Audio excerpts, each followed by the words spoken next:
On June 18th, this whole country probably is going to be celebrating Father's Day. And on that day, we're going to be taking our fathers out, tell them how much we appreciate them, cards, gifts, whatnot.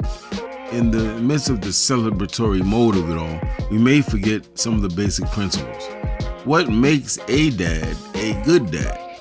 Well, today we're talking about that. 8 qualities of a good father. And we're getting started right now.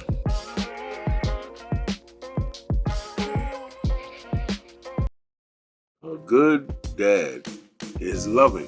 He's able to express his love. He's affectionate towards his children. He has no problem being demonstrative. There's no problem, hugging, kissing on his children and saying beautiful, affirming things to them. Number 2, a good father is patient. It's very important for a dad to be patient with his children, especially during tough times. It's important to remember, developmentally, there's certain things, depending on their age, that they are definitely going to do. So they might call your name, repeat. They might ask a ton of questions, seemingly back to back.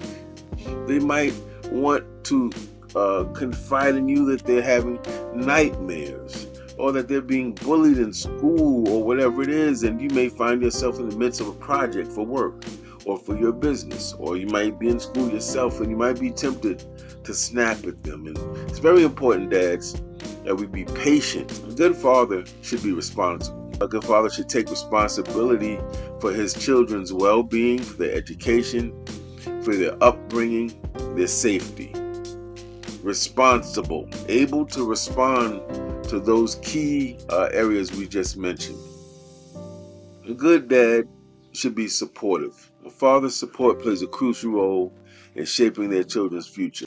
A good father should be supportive of his children's decisions and aspirations. Sometimes being supportive may require you to be silent and just listen. Or if a child says, I want to try this dance class, the father's going to do research, investigate, see if possibly he can enroll a kid in a class, or introduce this child to a friend who's in the field that the child's interested in. Let you be supportive. You help them to be who they want to be.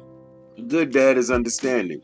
This would mean, in the language of emotional intelligence, that he's compassionate, empathetic, and ready to listen to and often respond to his child's concerns. That means that you are not thinking like a 30, 40, 50, 60, 70, 80-year-old parent, that you're able to think like your child, to put yourself in their place, understand what they're feeling, not be judgmental, but really hear them out. This doesn't mean that you support things that you disagree with. It means that you're able to understand where they're coming from through their lens, not your own.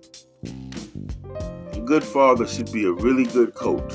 By this, we don't mean it's necessarily sports related. We mean they're able to teach, instruct, correct, and guide their children to navigate through life's challenges. What makes a coach very special is they're part teacher. So they're going to give you instruction. They're going to correct you when you're wrong, but they're going to show you how to do certain things. They're going to give you tools. They're not just going to say, you need to make better decisions. They're going to say, I see that you struggle with making decisions. What's the different components of making a good decision? This is how you do it, son or daughter. So that now when the son or daughter is away from the coach, or the dad in this case, they're empowered to act on their own. So to me, a good father must be a good coach. A father should be self-disciplined.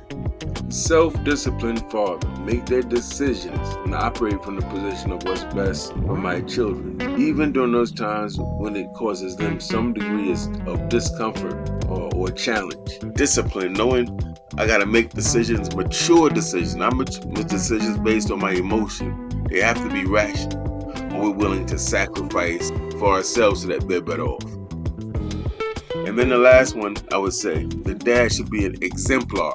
That was probably a little bit more academic way of saying a role model. That he leads by example, that he's demonstrating positive values and behaviors, particularly the ones that he's always teaching about. He has to exemplify those things. Some of our greatest memories are those of our parents trying to teach us something. And you'll often really resonate with the things that they taught verbally that coincided with how they demonstrated. Modeling for your children just means you try to do the things and embody the things that you say, that you teach them are important. And if you do that with the verbal and you back it up with the action, is most effective.